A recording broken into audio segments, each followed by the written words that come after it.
الحمد لله وكفى وسلام على عباده الذين اصطفى أما بعد أعوذ بالله من الشيطان الرجيم بسم الله الرحمن الرحيم يا أيها الذين آمنوا توبوا إلى الله توبة نصوحا سبحان ربك رب العزة عما يصفون وسلام على المرسلين والحمد لله رب العالمين اللهم صل على سيدنا محمد وعلى آل سيدنا محمد وبارك وسلم اللهم صل على سيدنا محمد وعلى آل سيدنا محمد وبارك وسلم اللهم صل على سيدنا محمد وعلى آل سيدنا محمد وبارك وسلم. انسان کی زندگی میں جو کام بھی اللہ رب العزت کے حکم کے خلاف کرتا ہے یا نبی علیہ الصلوۃ والسلام کی تعلیمات کے خلاف کرتا ہے اس کو گناہ کہتے ہیں. ان گناہوں سے شریعت نے ہمیں توبہ کرنے کا حکم دیا. آپ بھی سوچتے ہوں گے کہ اس شخص کو ایک ہی بات آتی ہے اور ہر سال اسی بات کو یہ دہراتا رہتا ہے، توبہ کرو توبہ کرو. سچی بات یہی ہے کہ ہمارے تمام مسائل کی بنیاد ہمارے اپنے گناہ ہیں. اللہ تعالیٰ فرماتے ہیں ظاہر الفساد فی البر والبحر بما کسبت ایدی الناس، کہ خشکی اور تری میں جو فساد نظر آتا ہے انسانوں کے ہاتھوں کی کمائی.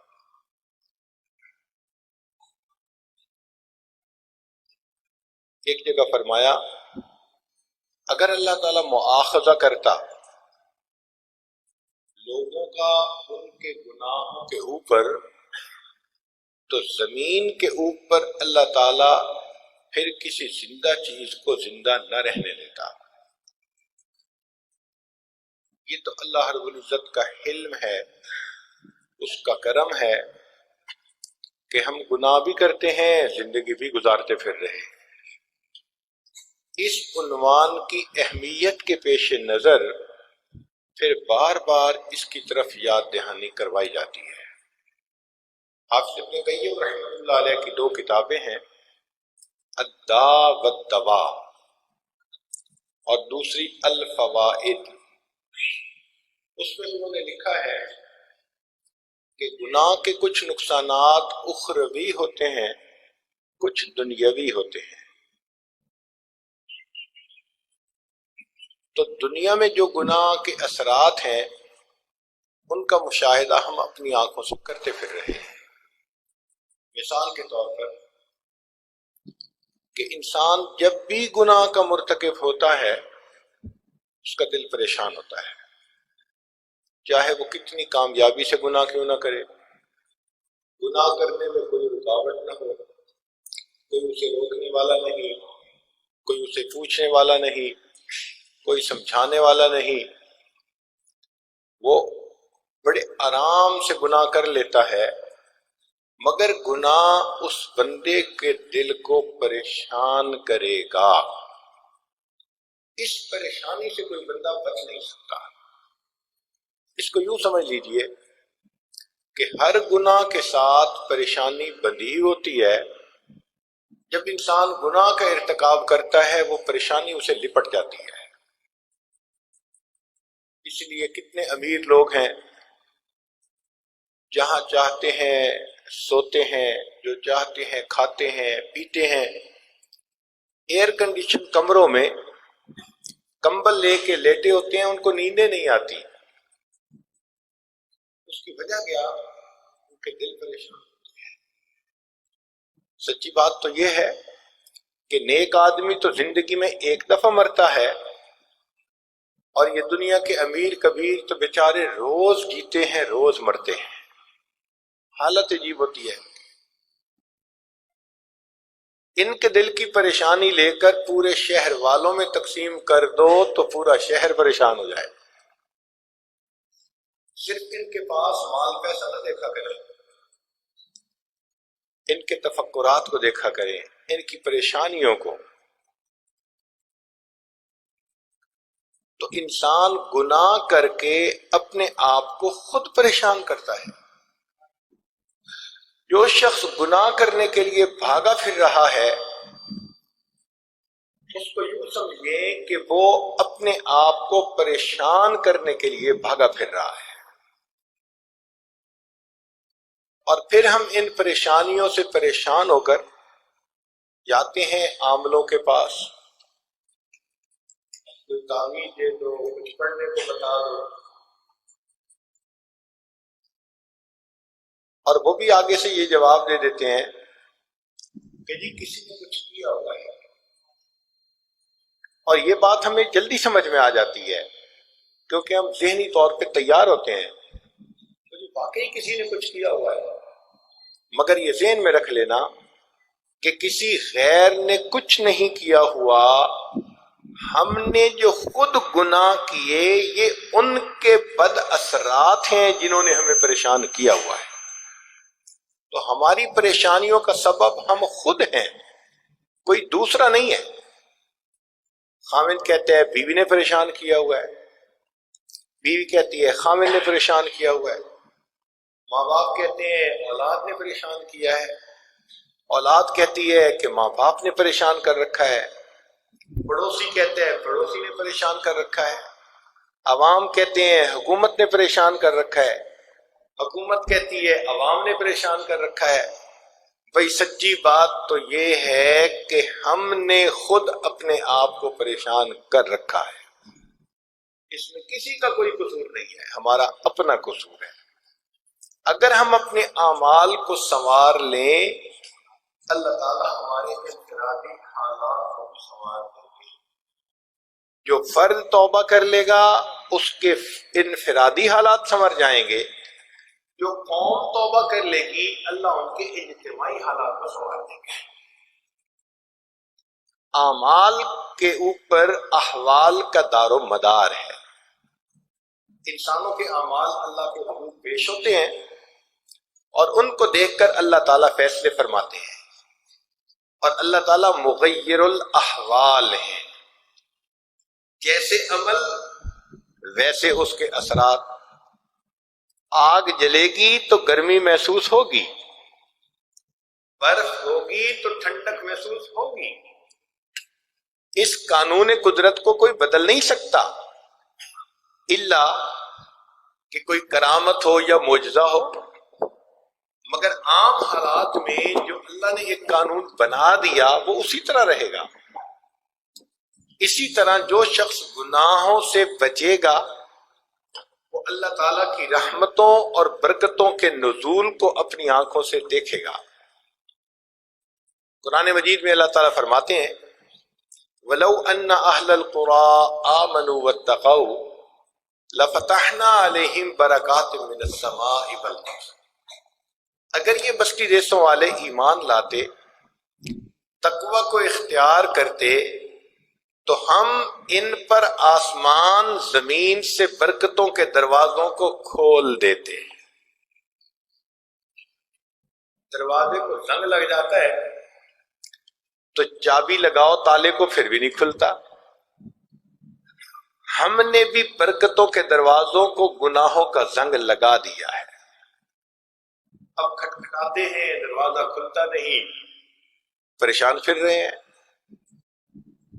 تو پریشانیوں کا سبب گناہ ہے۔ جب تک گناہ نہیں چھوڑیں گے پریشانیاں ہماری جان نہیں چھوڑیں گی، یہ طے شدہ بات ہے۔ تو گناہوں کی وجہ سے دل کا پریشان ہونا یہ پہلا اثر۔ اور دوسرا اثر کہ گناہوں کی نحوست یہ بھی ہے کہ انسان کا عبادت کرنے کو دل نہیں چاہتا، نماز بوجھ، تلاوت کرنا مشکل، تہجد میں اٹھنا مشکل، خیر کے کام کرنے مشکل، نیک محفلوں میں حاضر ہونا مشکل، ہر کام مشکل۔ حتیٰ کہ بعض لوگ تو یوں بتاتے ہیں کہ یہ دعا مانگنے کو دل نہیں کرتا، یہ جو دعا مانگنے کو دل نہیں کرتا یہ گناہوں کا اثر ہے۔ اگر گناہ نہ ہوتے تو تلاوت قرآن کرنے کا مزہ ایسا ملتا کہ ہمارا کبھی دل نہ بھرتا۔ سیدنا عثمان غنی رضی اللہ تعالیٰ عنہ کا قول ہے کہ اگر انسان گناہ نہ کرتے تو ان کے دل قرآن کی تلاوت سے کبھی نہ بھرتے۔ تو یہ گناہوں کی نحوست ہوتی ہے کہ نیک کام کو دل نہیں چاہتا۔ پھر ایک اس کے اثرات یہ بھی ہیں کہ زندگی سے برکت نکل جاتی ہے، وقت میں برکت نہیں ہوتی، دن گزر جاتے ہیں کام نکلا کوئی نہیں ہوتا، صحت میں برکت نہیں ہوتی۔ 27 سال کا نوجوان، حضرت دعا کرو مجھے کمر میں درد ہو رہی ہے۔ 27 سال کا نوجوان کمر میں اس کے درد ہو جائے گی تو اس کی زندگی کیسے گزرے گی؟ حضرت اٹھتا ہوں آنکھوں کے آگے اندھیرا آ جاتا ہے، عمر کتنی؟ 22 سال۔ صحت میں برکت نہیں رہتی، رزق میں برکت نہیں رہتی۔ گھر کے جتنے لوگ ہیں سب نوکری کرتے ہیں، مرد بھی عورتیں بھی، خرچے پھر پورے نہیں ہوتے۔ تو برکت نکل گئی، نہ وقت میں برکت، نہ رزق میں برکت، نہ عزت میں برکت، نہ کاموں میں برکت۔ حضرت پہلے مٹی کو ہاتھ لگاتے تھے سونا بن جاتی تھی، اب تو سونے کو ہاتھ لگاتے ہیں مٹی ہو جاتی ہے۔ یہ اثرات ہیں۔ اور ایک اثر گناہوں کا یہ بھی ہے کہ دعائیں قبول نہیں ہوتی۔ اس لیے آج یہ شکوہ بہت سننے کو ملے گا، اور جی ہماری تو سنتا نہیں۔ بھائی سنتا تو سب کی ہے، ان ربی لسمیع الدعاء، لیکن قبول دعائیں کیسی ہوں؟ ہم اپنے گھروں میں اس کو دیکھتے ہیں، اگر بچہ باپ کی نافرمانی کرے تو باپ غصے میں آتا ہے۔ ایسے وقت میں اگر بچہ کوئی مطالبہ بھی کرے تو باپ کا دل نہیں چاہتا اس کو پورا کرنے کو، جواب دے دیتا ہے۔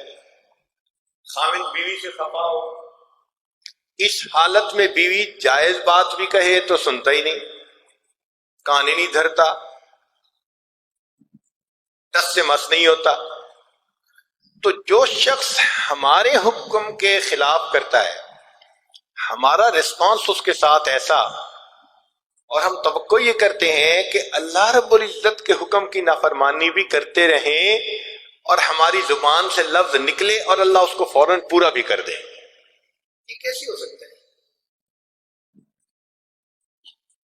تو گناہوں کے اثرات کی وجہ سے دعائیں بھی اٹکی رہتی ہیں، پوری نہیں ہوتی، اور نعمتیں انسان سے چھننی شروع ہو جاتی ہیں۔ یہ سب گناہوں کے اثرات ہیں۔ تو ان اثرات کو سامنے اگر رکھیں تو دل یہ کہتا ہے کہ بھئی گناہوں کو چھوڑنا چاہیے۔ آپ زندگی میں بہت سارے تجربات کرتے ہیں، چلیں آج اس فقیر کے کہنے پہ یہ تجربہ بھی کر دیکھیں کہ نیت کریں کہ آج کے بعد میں نے کوئی عمل شریعت کے خلاف نہیں کرنا۔ پھر اگر چند دنوں کے اندر اس کی برکت آپ محسوس نہ کریں تو پھر آپ مجھے کہیے گا۔ ہم نے اس گر کو 2 4 5 10 میں نہیں، ہزاروں میں نہیں، اس سے بھی زیادہ لوگوں میں آزمایا۔ جس نے گناہوں کو چھوڑا پریشانیوں نے اس کی جان کو چھوڑ دیا، اللہ نے دل کا سکون عطا کر دیا۔ وہ اپنے اللہ سے اس طرح راضی کہ جیسے ان کو دنیا میں جنت کا مزہ آ رہا ہے۔ اللہ تعالیٰ تو بندے کو پریشان نہیں کرنا چاہتے، وہ تو بندے کو خوش دیکھنا چاہتے ہیں۔ لیکن ہمارے اپنے کرتوت ہوتے ہیں، کام ہوتے ہیں، وقتی لذتوں کے پیچھے بھاگتے ہیں، خواہشات کے غلام ہو جاتے ہیں، نفس کے پجاری بن جاتے ہیں، اور انجام کو دیکھے بغیر بس ہم گناہ کے پیچھے بھاگ پڑتے ہیں، اور کچھ تو دعا مانگ رہے ہوتے ہیں کہ ان کے لیے گناہ کا راستہ آسان ہو جائے۔ اللہ غفلت کی انتہا دیکھیے۔ اس لیے ہمیں چاہیے کہ ہم اپنے گناہوں سے سچی پکی توبہ کی نیت کریں۔ اس توبہ کی قبولیت میں دو تین باتیں اہم ہیں۔ پہلی بات تو یہ کہ انسان جب بھی گناہ کا ارتکاب کرتا ہے، گناہ لکھنے والا فرشتہ اس کو فوراً نہیں لکھ سکتا، وہ ماتحت ہے نیکیاں لکھنے والے فرشتے کے۔ چنانچہ حدیث پاک میں ہے، ان صاحب الشمال لیرفع القلم 6 ساعات عن العبد المسلم المخطئ۔ مسلمان جب کوئی خطا کرتا ہے تو گناہ لکھنے والا فرشتہ 6 گھڑیاں ویٹ کرتا رہتا ہے، انتظار کرتا رہتا ہے، یعنی دن رات کے ہوتے ہیں 8 پہر، ان میں سے 6 پہر انتظار کرتا ہے۔ اگر ان 6 پہر میں وہ انسان توبہ کر لے تو وہ فرشتہ گناہ لکھتا ہی نہیں ہے۔ یہ کتنی بڑی اللہ کی رحمت ہے۔ کیوں؟ اس لیے کہ میرے بندے، ہو سکتا ہے تو غصے میں آ گیا ہو، تیرے اوپر شہوت غالب آ گئی، تیری عقل پہ پردہ پڑ گیا، تو نے کر لیا جو کرنا تھا، مگر کرنے کے بعد تو پھر تجھے کچھ سوچ آنی چاہیے تھی نا، اور دل میں ندامت ہونی چاہیے تھی۔ اب اگر 6 پہر تیرا دل نادم اور شرمندہ بھی نہیں ہوتا تو پھر تو گناہ نام اعمال کے اندر لکھ دیا جائے۔ اور اگر ان 6 گھڑیوں میں، پہر میں ہم شرمندہ ہو جائیں، یار میں نے اچھا نہیں کیا، مجھے ایسا نہیں کرنا چاہیے تھا، میں آئندہ نہیں کروں گا، جو ہوا بہت برا ہوا، اگر دل کی یہ کیفیت ہو گئی تو اللہ تعالیٰ اس کی وجہ سے گناہ لکھنے کے لیے لکھنے کا بھی فرشتے کو موقع نہیں دیتے، گناہ ہی نہیں لکھا جاتا۔ پھر اگر بالفرض گناہ لکھ لیا تو رب کریم نے یہ قانون نہیں بنایا کہ جی اب تو یہ رجسٹر میں لکھ دیا، پکا رجسٹر ہے، مٹ نہیں سکتا۔ دنیا کی عدالت اور اللہ تعالیٰ کی عدالت کا ایک بنیادی فرق یہ ہے کہ دنیا میں اگر کوئی بندہ کسی پر جھوٹا مقدمہ بنا دے اور مقدمے کی پیروی ہونے کے بعد ثابت ہو جائے کہ مقدمہ جھوٹا تھا تو جج اس مقدمے کو خارج کر دیتے ہیں۔ اگر وہ بندہ کہے کہ جج صاحب مقدمہ جھوٹا تھا، آپ اس کا ریکارڈ ہی ختم کرنے کا حکم دے، تو جواب ملے گا کہ مقدمہ خارج کر دیا، باعزت بری کر دیا، مگر ہم ریکارڈ تو رکھیں گے اپنے پاس۔ تو دنیا جھوٹے مقدمے سے باعزت بری ہونے کے باوجود ریکارڈ رکھتی ہے۔ اللہ تیری رحمت پہ قربان جائیں، ایک بندہ مجرم ہے، گناہگار ہے، خطا کار ہے، اقراری مجرم ہے، کہتا ہے میں نے گناہ کیا، اور پھر اگر وہ رحم کی اپیل کر لیتا ہے، اللہ تعالیٰ فقط گناہ کو ہی معاف نہیں کرتے، اللہ گناہ کے ریکارڈ کو بھی ختم فرما دیتے ہیں۔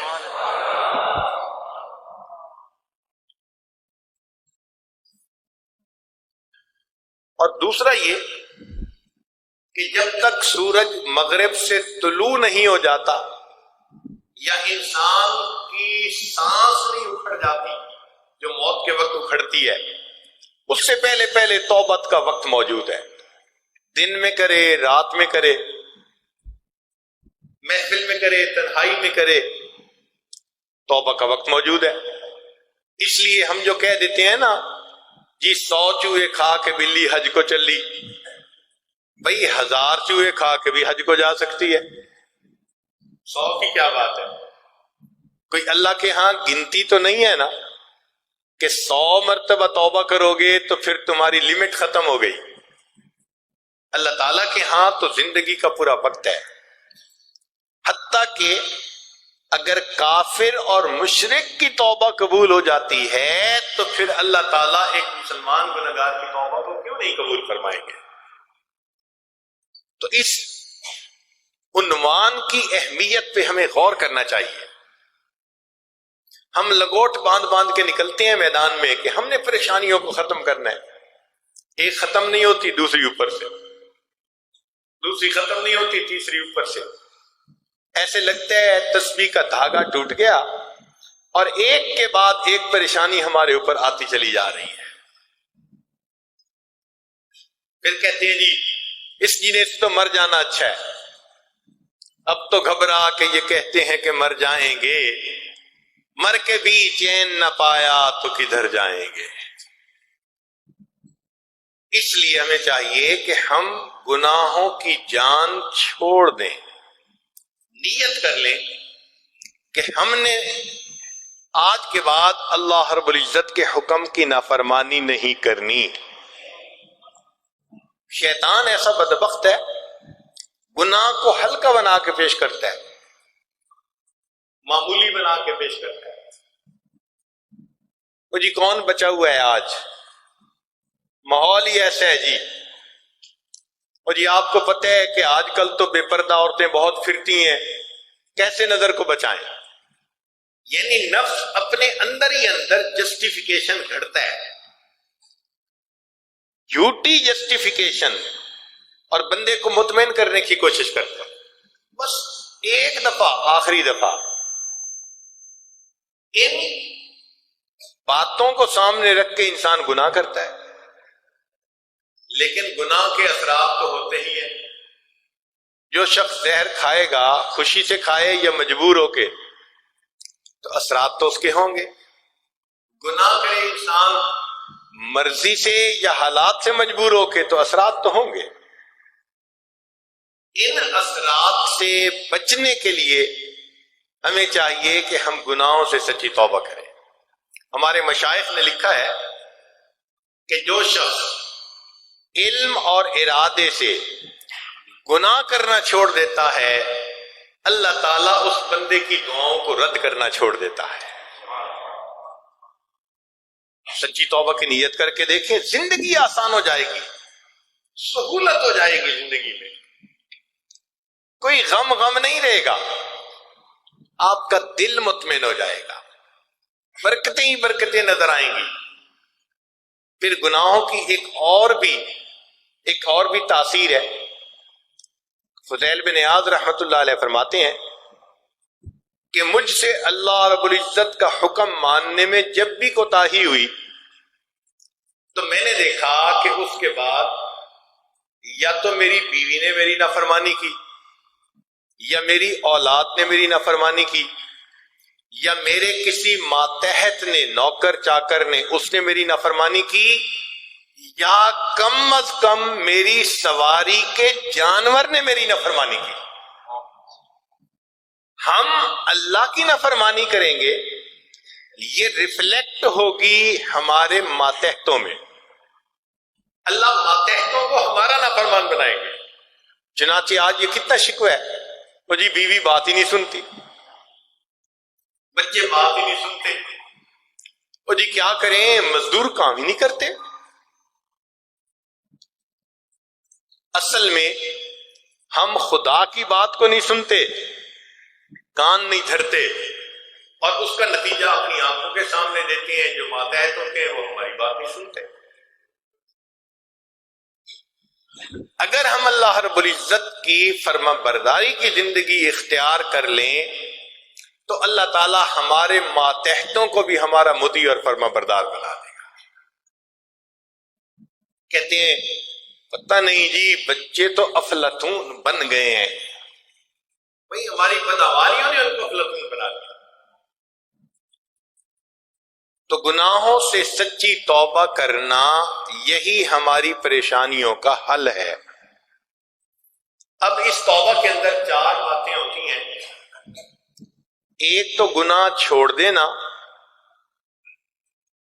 دوسرا گناہ کے اوپر دل سے شرمندہ ہونا، تیسرا اس گناہ کو آئندہ نہ کرنے کا عزم کرنا، اور چوتھا اللہ کے حقوق یا بندوں کے حقوق جو فوت ہوئے ان کو ادا کرنا۔ یہ 4 باتیں ہوتی ہیں۔ اور یہ بھی ذہن میں رکھیں کہ گناہ چھوڑنے میں نیت اللہ کی نافرمانی سے بچنے کی ہوگی۔ اگر کسی اور وجہ سے گناہ چھوڑا تو توبہ نہیں ہوگی۔ مثلا جی میں نے شراب چھوڑ دی، بہت مہنگی ہو گئی ہے، تو یہ توبہ نہیں کہلائے گی۔ جی میں نے زنا چھوڑ دیا، بدنامی بڑی ہوتی ہے، یہ توبہ نہیں کہلائے گی۔ جی اب تو جی میں جوا نہیں کھاتا، بڑا نقصان ہو گیا ہے۔ یا ایک آدمی کہے جی کہ مجھے بیماری کا ڈر ہے اس لیے میں فلاں بدکاری کا مرتکب نہیں ہوتا۔ نہیں، نیت ہو اللہ تعالی کی نافرمانی سے بچنے کی، تب یہ توبہ کہلائے گی۔ اب اس توبہ کے اندر چند باتیں انسان کو کرنی پڑتی ہیں، تب توبہ پکی ہوتی ہے۔ پہلی بات کہ برے دوستوں کو اللہ کی رضا کے لیے چھوڑ دو۔ امام غزالی رحمت اللہ علیہ نے اپنی کتاب میں لکھا ہے، یار بد مارے بد سے بھی زیادہ برا۔ فارسی میں مار کہتے ہیں سانپ کو، مارے بد زہریلا سانپ۔ تو وہ فرماتے ہیں کہ یار بد مارے بد سے بھی زیادہ برا۔ جس طرح سانپ ڈس لیتا ہے، برا دوست بھی ڈس لیتا ہے، مگر فرق یہ ہے کہ سانپ کے ڈسنے سے انسان کی جان کا نقصان ہوتا ہے، اور برے دوست کے ڈس لینے سے انسان کے ایمان کا نقصان ہوتا ہے۔ اس لیے یار بد مارے بد سے زیادہ برا۔ مگر اگلی بات وہ لکھتے ہیں کہ یار بد شیطان سے بھی زیادہ برا۔ جب پہلی مرتبہ یہ بات پڑھی تو دل میں عجیب کیفیت ہوئی، بھائی برا دوست جتنا بھی برا ہو شیطان سے تو برا نہیں نا، آخر کلمہ گو مسلمان ہی ہوگا، وہ غافل ہے، تو وہ شیطان سے برا کیسے ہو گیا؟ شیطان تو بدبخت ہے۔ تو امام غزالی رحمۃ اللہ نے آگے اس بات کو ایکسپلین کیا، الیبوریٹ کیا۔ فرماتے ہیں کہ شیطان انسان کے ذہن میں فقط گناہ کا خیال اور وسوسہ ڈالتا ہے، پھر انسان کا نفس اس گناہ کو کرنے پہ خود آمادہ ہوتا ہے۔ تو شیطان نے تو صرف میسج بھیجا، خیال ڈالا، ہم نے میسج پڑھا اور ہم گناہ کے لیے تیار ہو گئے۔ نہ تیار ہوتے تو کوئی مسئلہ ہی نہیں تھا۔ مگر جو برا دوست ہوتا ہے وہ صرف گناہ کا میسج ہی نہیں بھیجتا، بندے کا ہاتھ پکڑ کر اس سے گناہ کا ارتکاب کروا دیا کرتا ہے۔ تو معلوم ہوا کہ یار بد مارے بد سے بھی زیادہ برا، شیطان سے بھی زیادہ برا۔ ان کو اللہ کے لیے چھوڑ دینا۔ اور یہ بھی عجیب بات ہے کہ ہم روزانہ اللہ سے وعدہ بھی کرتے ہیں اور باوضو ہو کے کرتے ہیں، اور کئی دفعہ تو مسجد میں کھڑے ہو کے کرتے ہیں۔ کیسے؟ آپ غور کیجئے، ہم روزانہ وتر کی دعا میں اللہ تعالیٰ سے یہ وعدہ کرتے ہیں وَنَخْلَعُ وَنَتْرُكُ مَن يَفْجُرُكُ، اللہ ہم نے خلو لے لیا، الگ علیحدگی اختیار کر لی، ترک کر دیا ہر اس بندے کو جو فاسق و فاجر ہے۔ اب حالت نماز میں اللہ سے روز وعدہ کیا اور صبح اٹھ کے پھر انہی نافرمانوں سے دوستی۔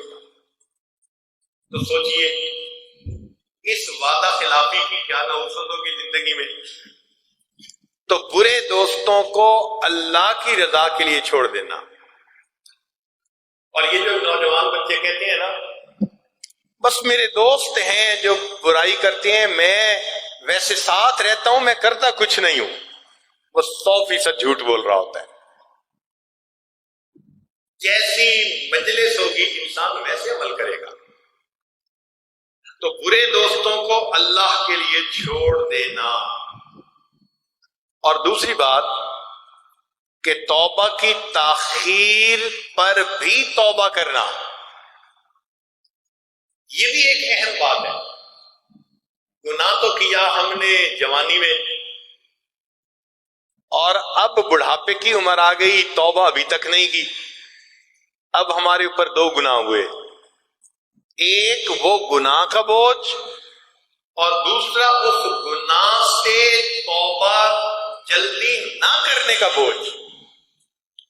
تو توبہ میں تاخیر کر دینا بھی گناہ ہے، گناہ سے فوری توبہ کرنا ضروری ہے۔ اس تاخیر کو ہم گناہ نہیں سمجھتے، اس سے بھی توبہ کرنی چاہیے۔ پھر انسان اپنے نفس پر اعتماد نہ کرے، گناہ کے مواقع سے بھی اپنے کو دور رکھے۔ اس لیے شریعت نے کہا ہے کہ جو شخص شراب سے توبہ کرے وہ شراب کے برتن بھی گھر میں نہ رکھے۔ یہ نہیں ہے کہ میں نے شراب سے تو توبہ کر لی، یہ نہیں ہے کہ جی میں نے شراب سے توبہ کر لی، اب ان برتنوں میں پانی پیا کروں گا۔ شریعت کہتی ہے نہیں، یہ برتن دیکھ کے تم شراب کو یاد کیا کرو گے، اس لیے اب ان برتنوں کو بھی تلف کرنا ضروری ہے۔ یاد ہی نہ رہے، ذہن میں سوچ ہی نہ آئے۔ تو انسان گناہ کے مواقع سے بھی بچے اور اپنے نفس پر اعتماد نہ کرے، حقوق اللہ بھی پورے کرے اور حقوق العباد کی معافی تلافی بھی کرے۔ جب تک ہم بندوں سے معافی نہیں مانگیں گے حقوق العباد معاف نہیں ہوں گے۔ مثلا غیبت کی کسی کی دل دکھایا تو اب ہمیں توبہ کرنی ہے اور اس بندے سے بھی معافی مانگنی ہے۔ ہمارے قریبی بزرگ تھے، ان کی بڑی خوبصورت عادت تھی، جس بندے کو ملتے تھے تو جدا ہوتے ہوئے، بھئی آپ کے تو میرے اوپر بہت حقوق آتے ہیں، میں ان کو پورا نہیں کر سکا، تو بھئی آپ مجھے اللہ کے لیے معاف کر دیں۔ ہر چھوٹے بڑے کو وہ یہی لفظ کہتے تھے۔ شریعت کہتی ہے کہ جس نے یوں معافی مانگی اور اگلے نے ہاں کر دی یا مسکرا پڑا تو معافی ہو گئی۔ تو ہم بھی اس کو عادت بنائیں، خامن بیوی سے معافی مانگ لے، بیوی خامن سے مانگے، بڑا چھوٹے سے مانگ لے، اس میں کیا نقصان ہے؟ دنیا میں معافی کروا لینا آسان، مگر قیامت کے دن اس کا حساب دینا یہ انتہائی مشکل کام۔ یاد رکھنا کہ جس دن انبیاء تھراتے ہوں گے، جب انبیاء کانپ رہے ہوں گے، اس دن اگر اللہ نے ہمیں کھڑا کر کے کہا بتاؤ تم نے فلاں کو ذلیل کیوں کہا، کمینہ کیوں کہا، بے ایمان کیوں کہا، بتائیں ہم اس دن کیا جواب دے سکیں گے؟ آج وقت ہے نا، اس سے جا کے معافی مانگ لیں، ہاتھ جوڑ دیں، پاؤں پکڑ لیں۔ ہم نے دیکھا ہے کہ جب کوئی بندہ معافی مانگتا ہے تو دوسرا بندہ معاف کر ہی دیتا ہے۔ تو دنیا میں اس کی معافی تلافی آسان۔ پھر اگر حرام اور ممنوع اشیاء ہیں تو توبہ کرنے والا ان کو تلف بھی کر دے۔ مثلا جہالت کی زندگی میں خوب تصویریں بنوائیں اور فوٹو البم بنا بنا کے گھر رکھے. اب جب توبہ کر لی تو ان پکچرز کو ضائع کرنا ضروری، کیونکہ تصویر وہ جائز جس کی شرعاً اجازت ہو، ضرورت ہو. کوئی کارڈ بنوانا ہے، تصویر بنانی، پاسپورٹ کے لیے تصویر بنانی، شریعت نے اس کو جائز کہا ضرورت کے وجہ سے. فن کے لیے تصویر بنانا شریعت نے منع کر دیا. تو ایسی ممنوع اشیاء کو بھی چھوڑ دینا. ویڈیوز رکھی ہوئی تھی ڈرامے فلموں کی، توبہ کر لی تو شریعت کہتی ہے کہ اب ان ویڈیوز کو نہ رکھے نہ کسی بندے کو دے، اس لیے کہ جس کو دے گا وہ تو دیکھے گا نا. تو یہ بھی نہیں کہ میں کسی کو دے دیتا ہوں. اب اس کو ختم کرو، اس کو ضائع کرو تاکہ یہ گناہ کا ذریعہ ہی ختم ہو جائے. پھر حرام سے پرورش پانے والے بدن کو انسان اب نیکی میں استعمال کرے. رشوت کا مال کھایا، سود کھایا، لوگوں کا ماری کٹی کا مال وہ کھایا، اب کیا کرے؟ تو اب اس کا حل یہی ہے کہ جس جسم کو اس مال سے پالا اب اس جسم کو عبادت کے اندر لگا دے. پھر نیک لوگوں کو اپنا دوست بنائے. توبہ کرنے والے لوگوں کے واقعات پڑھتا رہے کہ انہوں نے کیسے توبہ کی اور کیسے اللہ کی رحمت ان پر برسی. تائبین کے واقعات پڑھنے سے توبہ کی توفیق جلدی نصیب ہو جاتی ہے. چنانچہ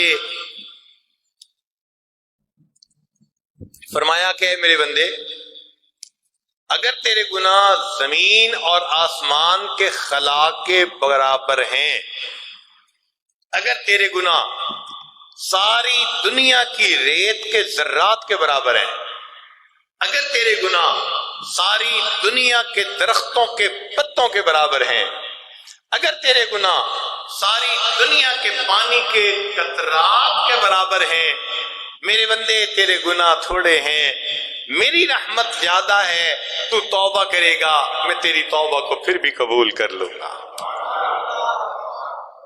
بھائی جب اللہ تعالیٰ توبہ قبول کرتے ہوئے نہیں تھکتے، ہم توبہ کرتے ہوئے کیوں تھک جاتے ہیں؟ ہمیں بھی بار بار توبہ کرنی چاہیے. صبح توبہ ہے، شام توبہ ہے، میرے لب پر مدام توبہ ہے. توبہ کریں اور پھر اس کی برکتیں ہم اپنی زندگی میں دیکھیں. بخاری شریف کی روایت ہے، ایک بندے نے 100 انسانوں کو قتل کیا تھا اور توبہ کی نیت سے نیک بستی کی طرف چل پڑا. راستے میں موت آ گئی، اللہ نے اس بندے کی بھی بخشش فرما دی. تو اتنے بڑے بڑے گناہگاروں کی بخشش ہو جاتی ہے تو یقیناً ہمارے گناہوں کی بھی بخشش ہوگی. کئی دفعہ شیطان ذہن میں یہ ڈالتا ہے جی میں کمزور ہوں، بد کردار میری جان نہیں چھوڑتے. لڑکی سوچتی ہے وہ جو میرا دوست بنا ہوا تھا وہ جی مجھے بار بار میسج کرتے ہیں، میری جان میرا پیچھا نہیں چھوڑتا. بھئی جان چھڑانا تو ہمارے ذمہ ہے.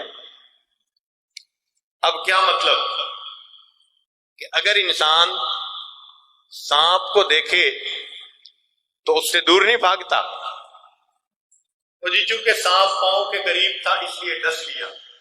نہیں، ہم خود سانپ سے دور ہوتے ہیں.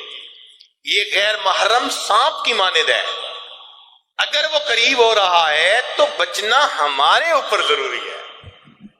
وہ تو سانپ ہے، اس نے تو قریب آنا ہے ڈسنے کے لیے. تو بد کردار مجھ پر چڑھائی کرتے ہیں، مجھے گناہ سے ہٹنے نہیں دیتے، یہ کوئی بہانہ نہیں شریعت کے نزدیک. شریعت کہتی ہے کہ تم اللہ رب العزت سے مدد مانگو، اللہ تعالیٰ ان بد کرداروں سے بچنے میں تمہاری مدد بھی فرمائیں گے. چنانچہ علماء نے کتابوں میں لکھا ہے کہ اللہ رب العزت ارشاد فرماتے ہیں جو بندہ گناہ سے بچنے کے معاملے میں مجھ سے مدد مانگتا ہے، اس بندے کو گناہ سے بچانے میں مدد کرنا میرے اوپر لازم ہو جاتا ہے، میں لازماً اس بندے کی مدد کرتا ہوں۔ کئی مرتبہ یہ بہانہ ذہن میں آتا ہے، حضرت ہم توبہ تو کرنا چاہتے ہیں، پرانی یادیں عذاب بن گئی ہیں، جو پرانے خیالات تھے وہ ذہن سے نہیں جاتے، تو بھائی اللہ رب العزت سے مدد مانگے، مایوس نہ ہو۔ وَمَن يَقْنُطُ مِن رَحْمَتِ رَبِّهِ إِلَّا الضَّالُّونَ، اللہ کی رحمت سے مایوس تو وہی ہوتا ہے جو گمراہ ہوتا ہے۔ تو جو بندہ اللہ کی رحمت پر نظر رکھے اور گناہوں سے بچنے کا ارادہ کرے، اللہ تعالیٰ گناہوں سے بچنا اس کے لیے آسان فرما دیتے ہیں۔ کئی مرتبہ یہ بھی بات ذہن میں ہوتی ہے، کیا گناہوں سے توبہ کرنے کے لیے گناہ کا اعتراف کرنا ضروری؟ یہ پریکٹیکل وہ باتیں ہیں جو اکثر لوگ پوچھتے ہیں، اس لیے ان کو بیان کیا جا رہا ہے کہ ممکن ہے کہ دوسرے لوگوں کے ذہن میں بھی یہ باتیں ہوں تو ان کو جواب مل جائے گا، اور جس کے ذہن میں یہ نہیں اس کو معلومات ہو جائیں گی، اگر آئندہ وہ توبہ کی نیت کرے گا تو توبہ کرنی آسان ہو جائے گی۔ تو بھئی اس کا جواب ہے جی ہاں، گناہوں کا اعتراف کرنا بھی ضروری، ماننا پڑے گا، ویسے گناہ معاف نہیں ہوتے، یا تو دنیا میں اعتراف کر لے، نہیں تو پھر آخرت میں تو سب اعتراف کریں گے، چنانچہ جہنم میں جائیں گے۔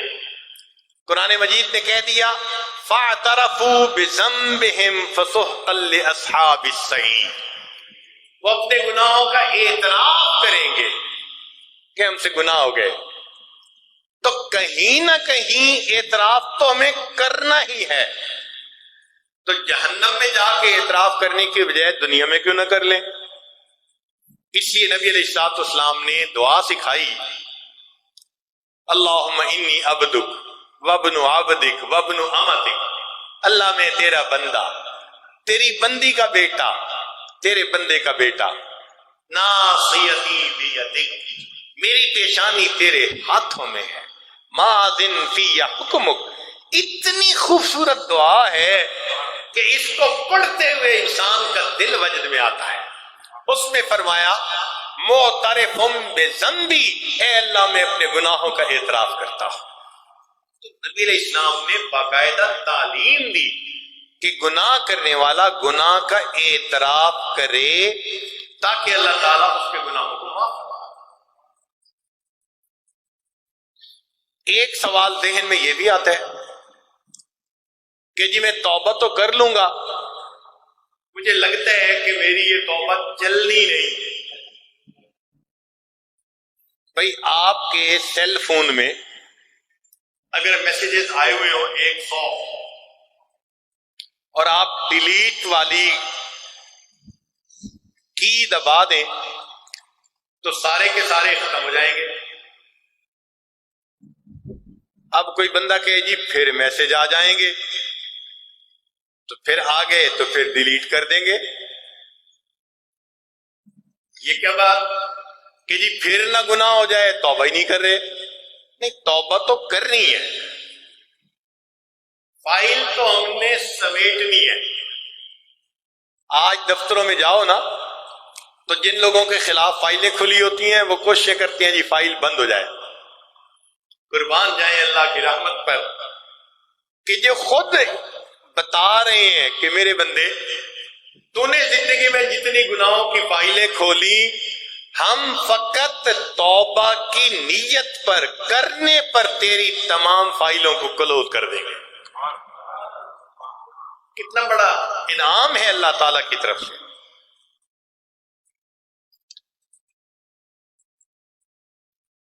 پھر کئی دفعہ ذہن میں یہ سوال ہوتا ہے گناہ تو جی میرے بہت زیادہ ہیں، کیا اللہ سارے بخش دیں گے؟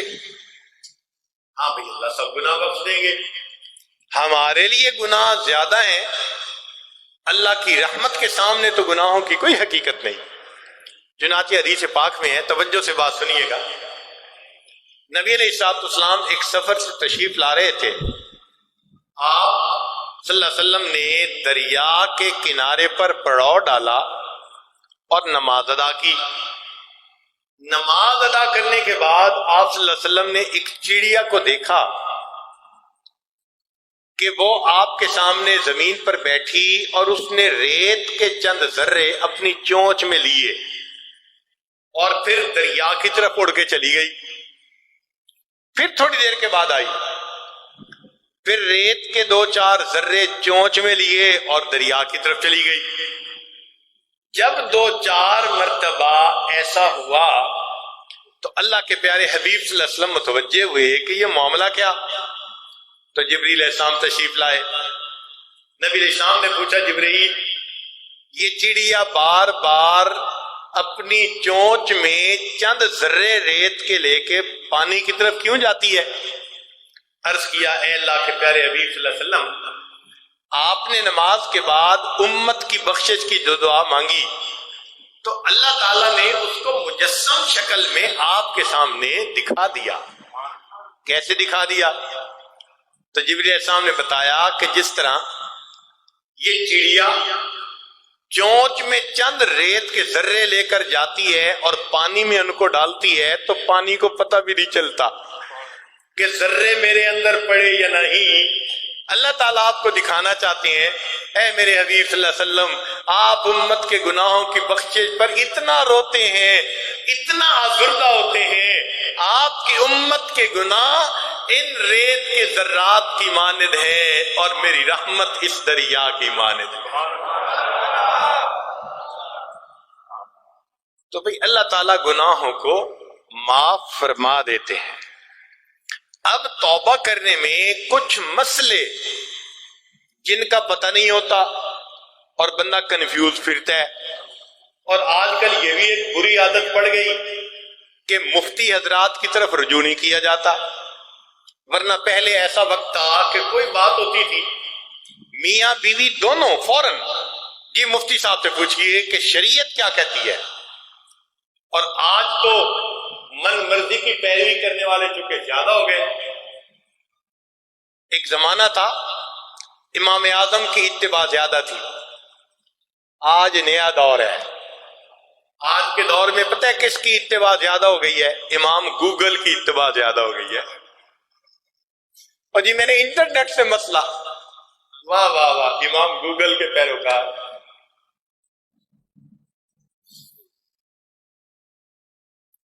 تو مسائل کا پتہ نہیں ہوتا، اس لیے پھر توبہ کی تکمیل نہیں ہوتی. لہذا ان چند مسائل کو بھی سن لیجئے اس سے پہلے کہ ہم اپنی بات سمیٹیں. ذہن میں ایک سوال پیدا ہوتا ہے، میں نے گناہ سے توبہ کی تھی، 2 مہینے گناہ سے بچا رہا، پھر گناہ کر بیٹھا، تو کیا پہلی توبہ ٹوٹ گئی؟ یہ سوال ذہن میں پیدا ہوتا ہے. پہلی توبہ نہیں ٹوٹی. اب جو گناہ ہوا اس گناہ سے نئی توبہ کرنی ضروری ہو گئی. یہ کنفیوز نہ ہو. یہ نہیں ہوگا کہ پہلے جو میسج آپ نے ڈیلیٹ کیے تھے اب وہ دوبارہ میسج واپس آ جائیں گے. وہ تو گئے، ختم، فائل ختم. اب اگر گناہ ہو گیا آپ کو نئے سرے سے اس گناہ سے پھر معافی مانگے تو پہلی توبہ تو قبول ہو گئی. پھر اگر نفس اور شیطان نے گناہ کروا دیا اب پھر توبہ کر کے اس گناہ کو ذہن سے مٹا دو، نام اعمال سے مٹا دو. تو پرانی توبہ قبول ہوتی ہے، وہ باطل نہیں ہوا کرتی. دوسرا سوال کہ جی ایک گناہ کرتے ہوئے دوسرے گناہ سے توبہ کر سکتے ہیں؟ یہ بھی ایک انٹرسٹنگ کویسچن ہے نا. ایک گناہ کرتے ہوئے دوسرے گناہ سے توبہ کر سکتے ہیں. مثال کے طور پہ ایک زانی رشوت سے توبہ کر سکتا ہے؟ بالکل کر سکتا ہے. ایک زانی آدمی شراب سے توبہ کر سکتا ہے؟ جی بالکل کر سکتا ہے. ہر گناہ کی توبہ اپنی اپنی ہے. ایک کی توفیق ہو رہی ہے تو ایک سے توبہ کر لیجئے، پھر اللہ اس کی برکت سے دوسرے سے بھی توبہ کی توفیق دیں گے. تو ایک گناہ کے ہوتے ہوئے دوسرے سے توبہ ممکن ہے. تیسرا کوشچن، جی میں قضا نماز اور روزوں کا کیا کروں؟ بھائی اگر آپ نے کسی بندے کا قرضہ دینا ہے، دیر کر بیٹھے، تو اب آپ کیا کریں گے؟ اس قرضے کو واپس لوٹائیں گے اور دیر ہونے کی معذرت کریں گے. تو قضا نماز اور روزوں کا بھی یہی مسئلہ کہ آپ ان کو ادا کریں اور تاخیر پر معافی مانگیں. اب کچھ دوست کہتے ہیں میں نے تو جی پچھلے 15 سال غفلت برتی. تو بھائی اگر کسی کا قرضہ آپ نے 1 لاکھ روپیہ دینا ہے اور ایک مرتبہ میں تو 1 لاکھ روپیہ دے نہیں سکتے، تو آپ کہتے ہیں کہ جی آپ مجھ پر مہربانی کریں، میں آپ کو 5-5 ہزار ہر مہینے دیتا رہوں گا. قسط بنا دیتے ہیں نا، اور لینے والا قسط قبول کر لیتا ہے کہ ہاں جی اس نے دینے کا ارادہ کر لیا.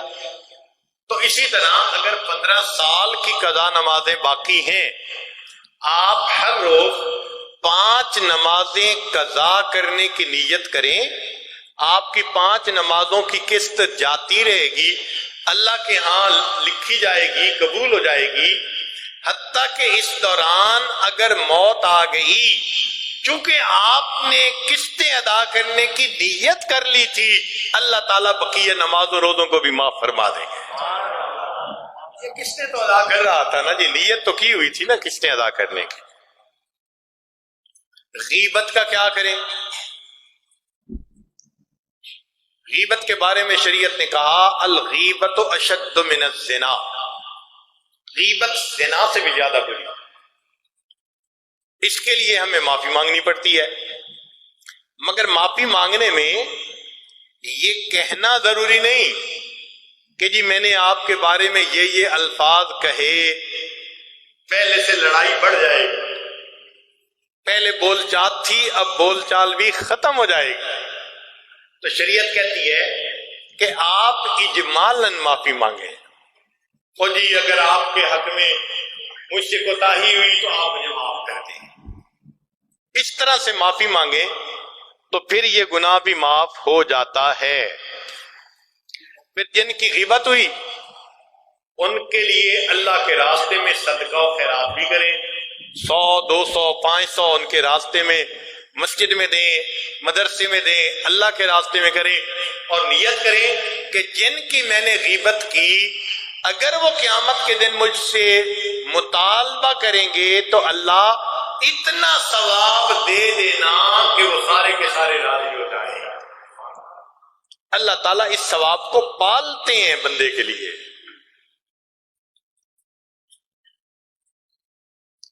ایک سوال یہ، قتل کا مجرم کیا کرے؟ تو بھائی قتل عمد میں 3 کام کرنے پڑتے ہیں. ایک تو یہ کہ انسان قصاص دے، قتل خطا ہے تو دیت ادا کرے، پہلا کام. دوسرا کام کہ انسان اللہ کے سامنے بھی اس گناہ کی توبہ کرے، اور تیسرا کام کہ جس بندے کو قتل کیا اس کی بخشش کی دعا مانگے، یہ بھی اس کے اوپر حق ہے. ایک آدمی کہتا ہے جی میں نے چوری کی، کیا کروں؟ بھائی جس کی چوری کی اس کو پیسہ واپس لوٹائیں، اور جی پیسہ تو نہیں تو بھائی اس سے معافی مانگے. ایک آدمی کہتا ہے جی میں نے زنا کیا. بھائی زنا کیا تو زنا اللہ کے حکم کے اندر کمی کرنا ہے، کوتاہی کرنا ہے. اس کی اللہ سے معافی مانگ لیں، اللہ تعالیٰ اس گناہ سے معاف فرما دیں گے. ایک بندہ کہتا ہے جی کہ میں نے سود کا مال کھایا، بھائی جو ہو چکا، اب سود سے توبہ کر لیں اور اس جسم کو نیکی کے کاموں میں استعمال کریں۔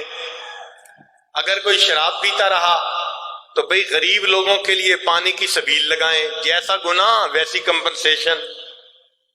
اگر کسی نے زنا کیا اور کی عزتوں کو لوٹا تو اب توبہ کر لی تو بھئی جو کنواری بچیاں غربا کی ہوتی ہیں ان کے نکاح کرنے میں معاونت کرے، یہ کمپنسیشن ہو جائے گی۔ تو جیسا گناہ ویسی نیکی زیادہ کرے،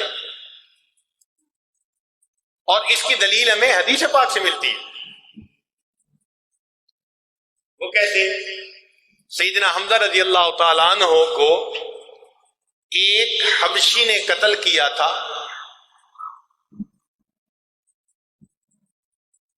جس کا نام تھا وحشی۔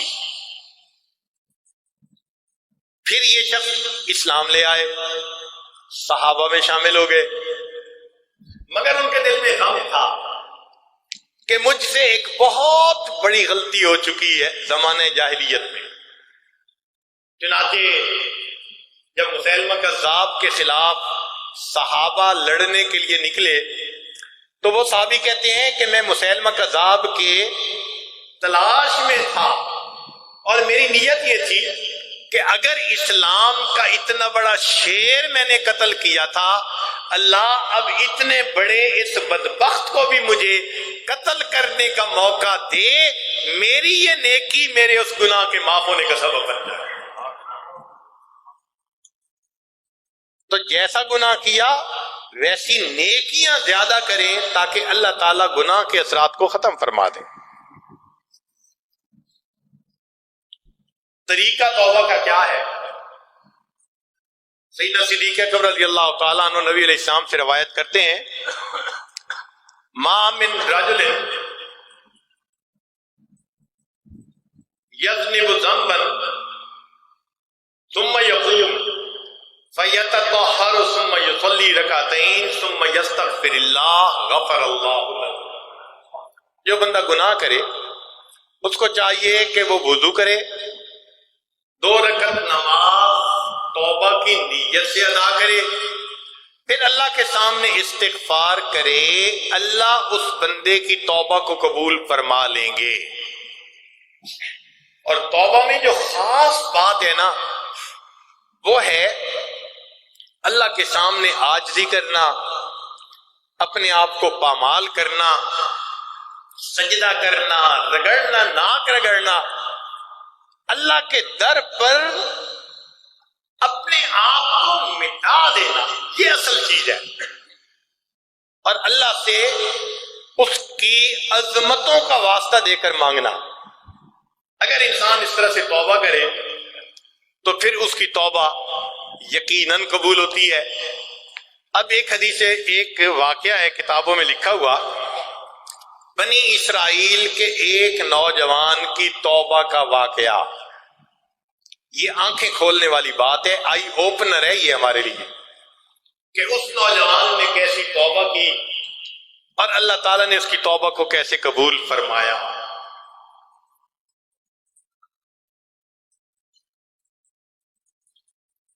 چنانچہ اللہ رب العزت نے اس نوجوان کی توبہ کو کیسے قبول فرمایا۔ چنانچہ وہب بن منبہ رحمت اللہ علیہ وہ فرماتے ہیں، کان فی زمن موسیٰ علیہ السلام شاب عاتن، موسیٰ علیہ السلام کے زمانے میں ایک جوان تھا جو بڑا سرکش تھا، نافرمان تھا، مسرف علی نفسہ، اپنی جان پہ ظلم کرتا تھا،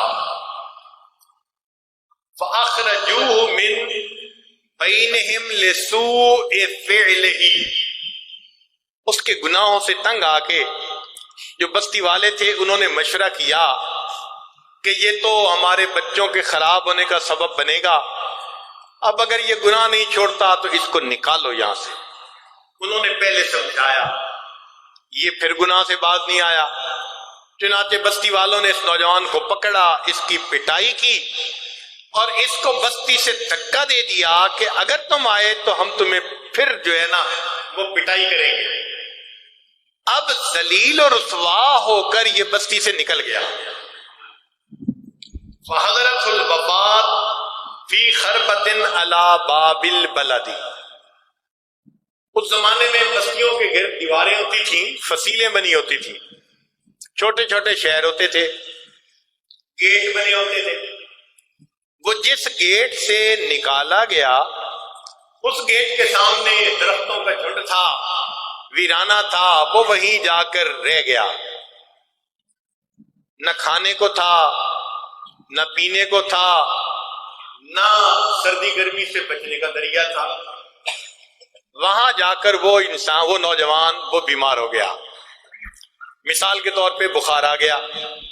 اب جب دوائی نہ ہو تو بخار تو پہلوان کو بھی لٹا دیتا ہے۔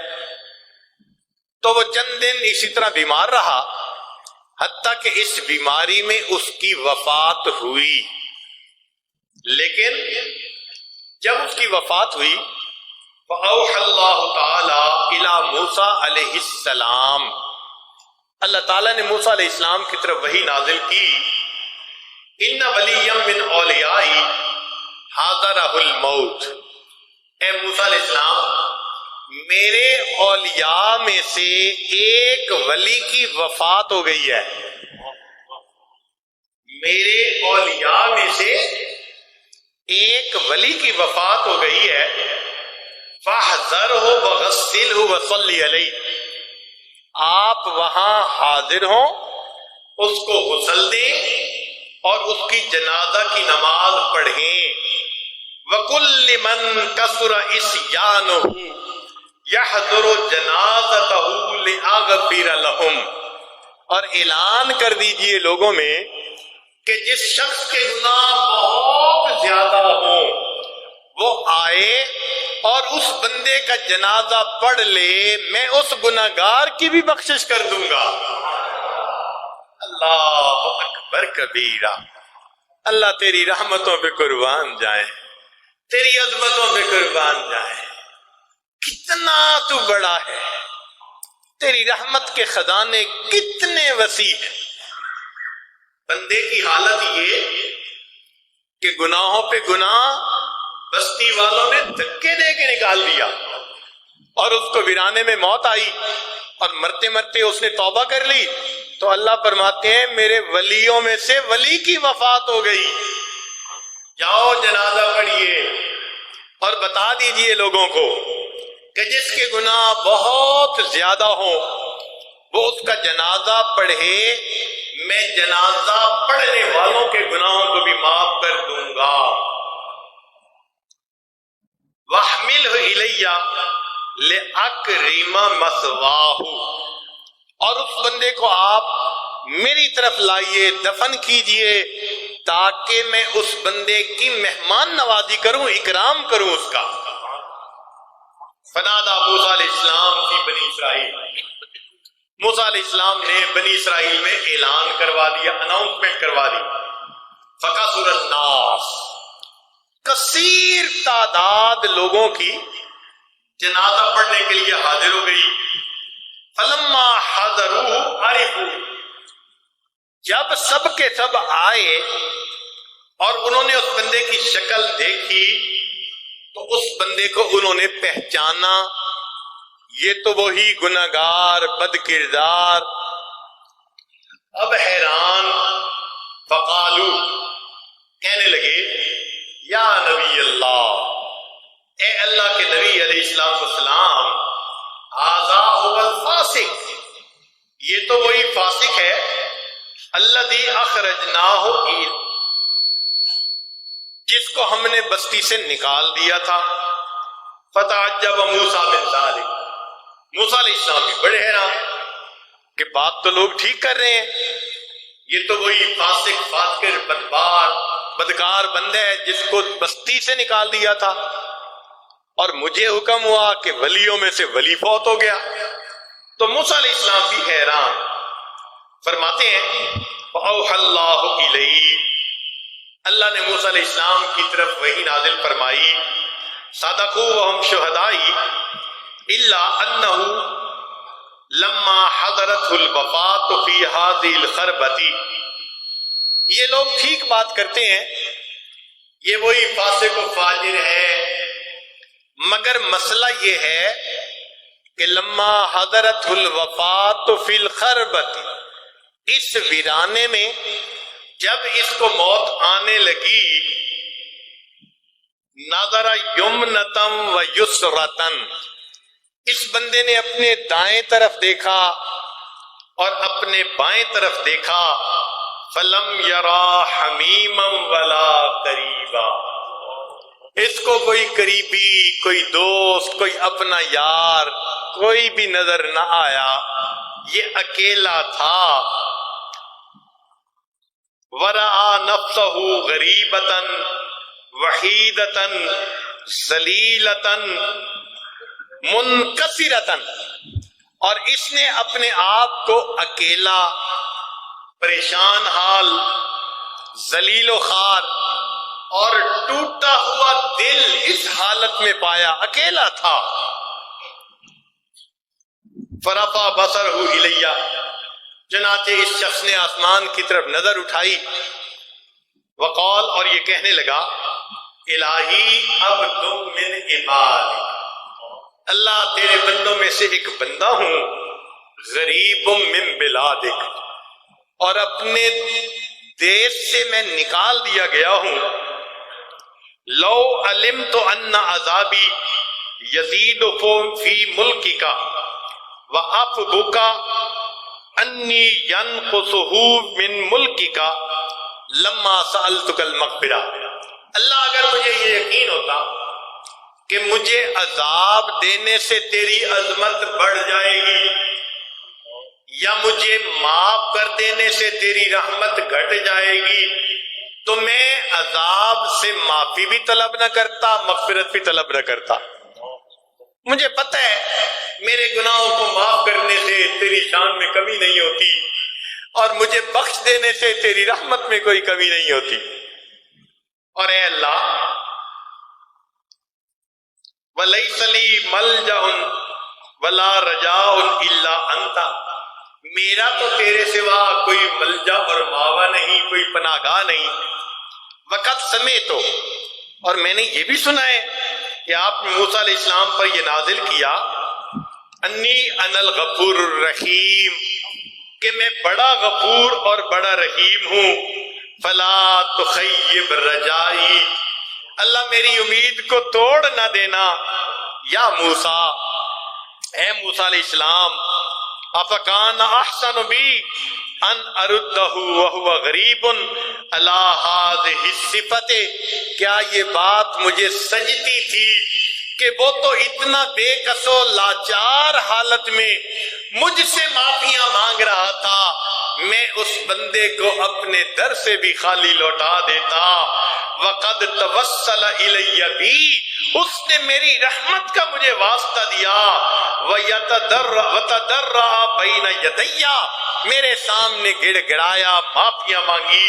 وعزتی، مجھے اپنی عزت کی قسم، لو سالنی فی المذنبین من اہل الارض جمیعا لوہبتہم لہ لذل غربتہ، اگر وہ نوجوان اس وقت پوری دنیا کے گناہگاروں کی بخشش کی بات کرتا، میں اس کی توبہ پر دنیا کے گناہگاروں کی بخشش کر دیتا۔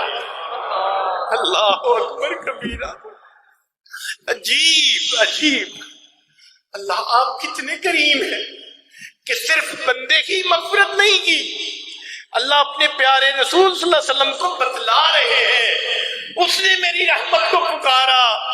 موسیٰ علیہ السلام اگر پوری دنیا کے گناہگاروں کی وہ بخشش مانگتا، میں اس کی توبہ پر، اس کی اس ندامت پر، اور اس کے اس جو ہے وہ میرے سامنے عاجزی کرنے پر پوری دنیا کے گناہگاروں کی بخشش کر دیتا۔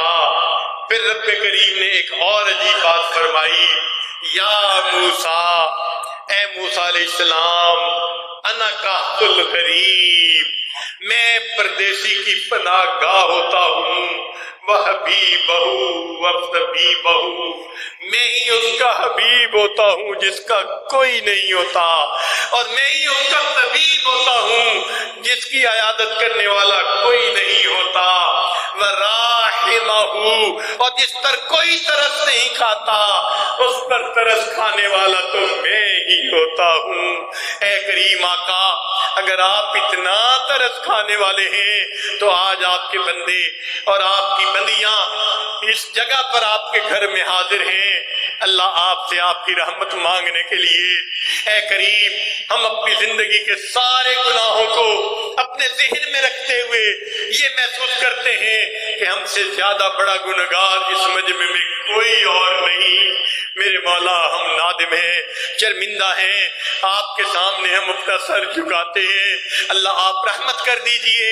اللہ، جس طرح ایک گنہگار نیکوں کی بستی کی طرف گیا تھا، آپ نے رستے میں موت آنے پہ توبہ قبول کر لی تھی، اے اللہ ہم کتنے لوگ ہیں جو آج اس نیکوں کی مجلس میں، نیکوں کی بستی میں توبہ کی نیت سے آئے بیٹھے ہیں۔ اللہ توبہ قبول کر لیجئے۔